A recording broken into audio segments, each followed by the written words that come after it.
Sa mga minamahal kong Fernandino, nais ko pong ipabatid na ako kasama ang aking asawa na si Ginoong Melchor Caluwag at Ginoong Julmar Mercado ay sinampahan ng kasong vote buying sa Regional Trial Court ng ating lungsod. Ayon sa Commission on Elections o COMELEC, ang kaso ay kaugnay sa barangay election noong nakaraang October 2023, kung saan tumakbo ang aking asawa bilang punong barangay ng Dolores.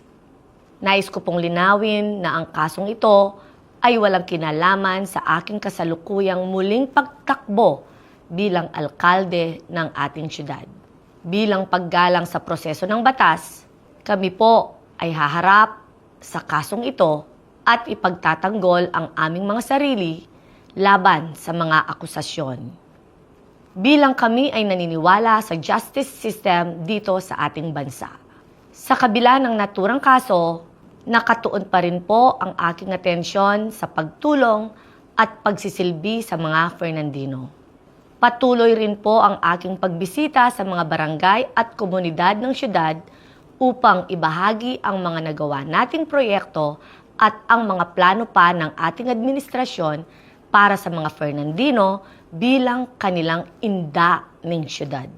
Sa pagtatapos ng aking pahayag, nais kong iparating na ang paggamit ng panggigipit, pananakot, at karahasan sa politika o sa kahit anumang larangan o karera ay walang puwang sa ating syudad. Hayaan po natin ang bawat Fernandino na magdesisyon ng malaya at may kaalaman. Maraming salamat po. Patuloy na lalaban para sa inyong kapakanan, kalayaan at kinabukasan. Mayor Vilma Valle Caluwag.